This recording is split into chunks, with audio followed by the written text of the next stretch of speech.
is there anybody there? Anybody?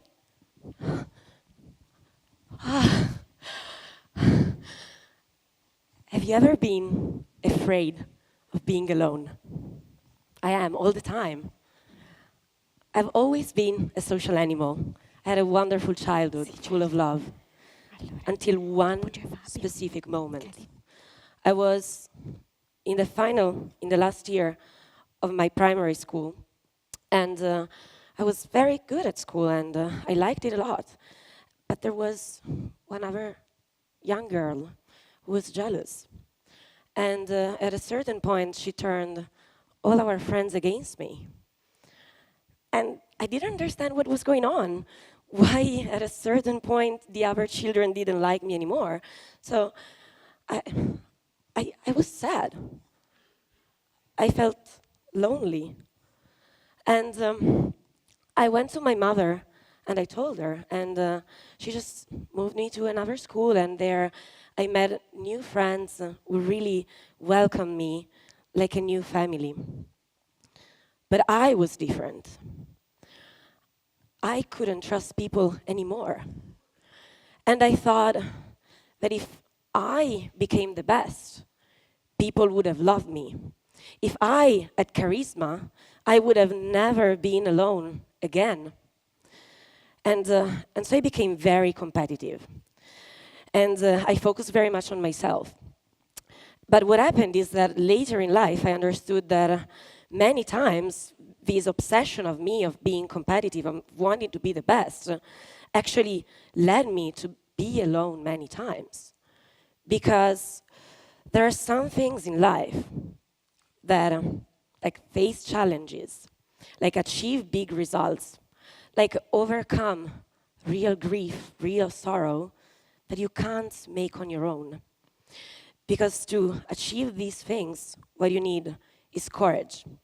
What you need is trust. And what you need is generosity. And these three things, you can't have them on your own. Take courage. I have always thought I was extremely brave, simply because I convinced myself that I was afraid of nothing. Well, that's arrogance, that's not courage. Because courage means, yes, being afraid and acting anyway, despite fear. So I graduated in 2011, and just to refresh very quickly your memory about what was 2011, it's the year in which everybody in Italy learned the word spread. And it's that nice thing that grew very much and almost led our country to financial collapse. So it was not an ideal moment to find a job at that time, right? But I actually found a job, and I received an offer to join an investment bank in London. And yes, it seemed very cool, but I understood that I didn't want to do that because I wanted to make an impact. I didn't want to just stay in an office. And so I was very, very scared.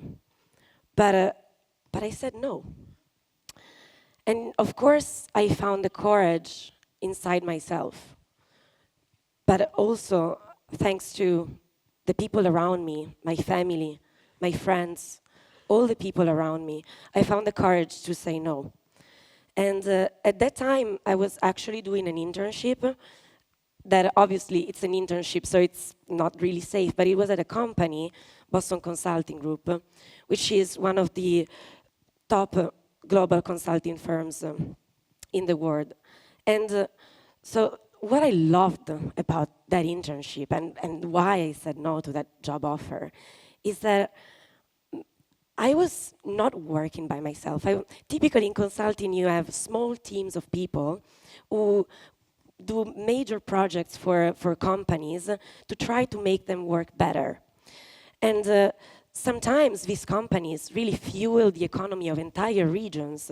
So I could, like my work and the work of my colleagues was not about myself, was really to improve these companies and the life of thousands of people.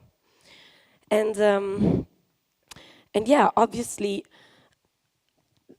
many times, like you had to give advices to these companies that require courage because they had to make major choices, like dismiss business units and focusing on others.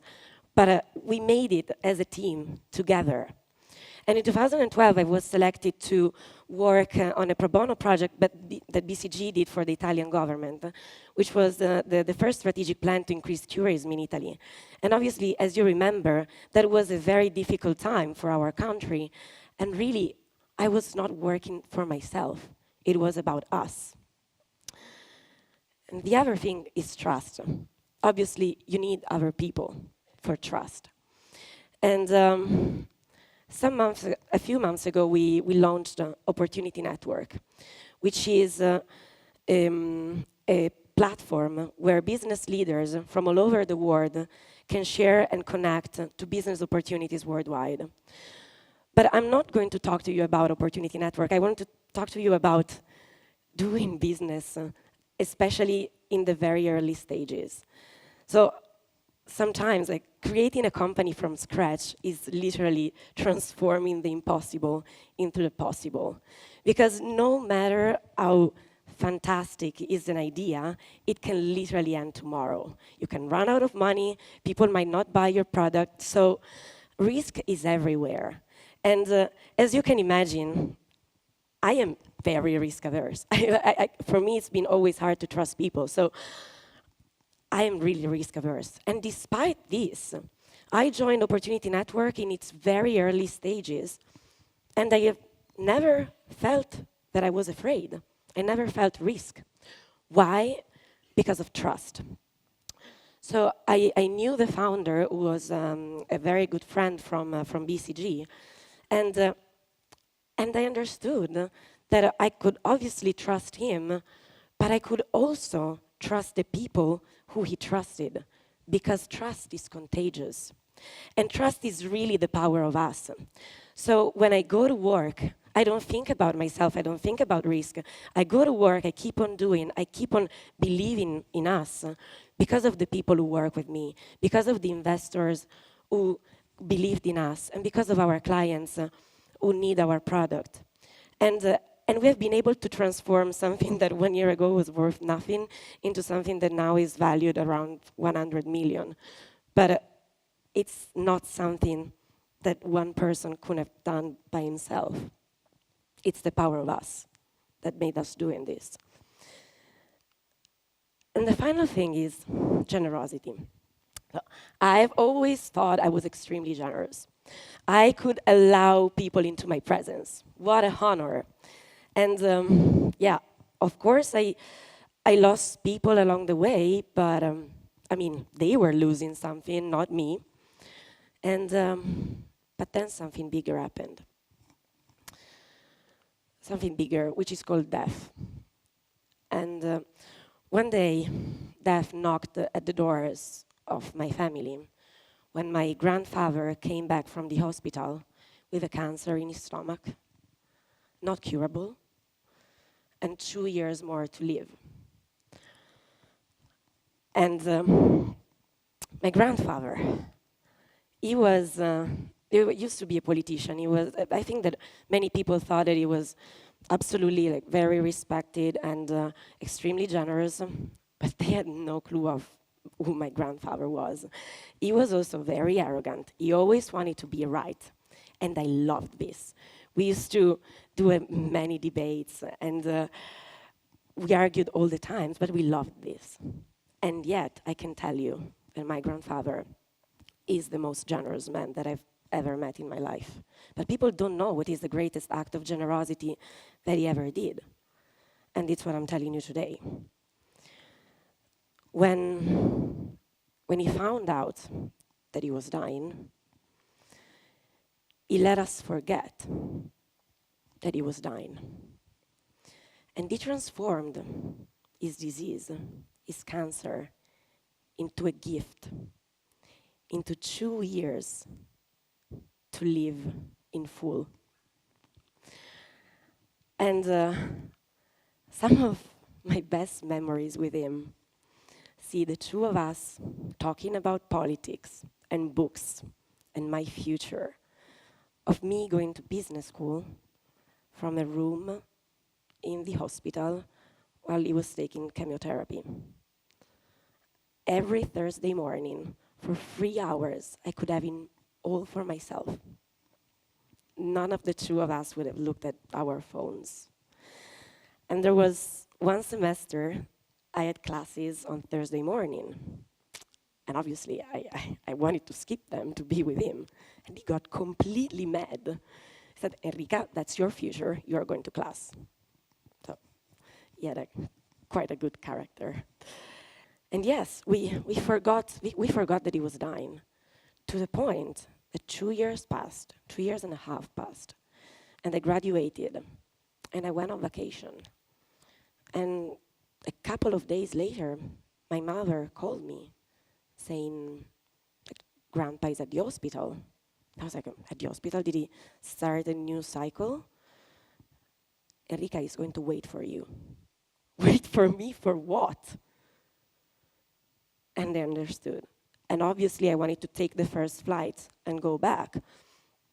But I stayed, and I stayed for days and days looking at the sun, going up and down, up and down. I breathed the air. I made peace with myself. And then I was ready to go back. And as soon as I got back, I went to visit him at the hospital. And I remember I was in the car with my father, and I asked him to stop the car in front of our favorite ice cream parlor. And they came back with a small cup of ice cream, lemon, his favorite. And my father looked at me saying, Enrica, he hasn't eaten in a week. He's not going to eat that. And I was like, trust me, he's going to eat it because this is his favorite. So I arrived at the hospital, and I entered that room, and the man who was in front of me was somebody who resembled my grandfather, but he was very weak. His skin was completely yellow, and the only thing that I wanted to do was crying and shouting, telling him that I was sorry, because the last time that we saw each other, we argued again, and I asked him not to come to my graduation, and he didn't come. And I was so sorry, and I wanted just to tell him, please don't leave me because I can't live without you. But then I understood his act of generosity. And I understood that that was not about me, that was about us.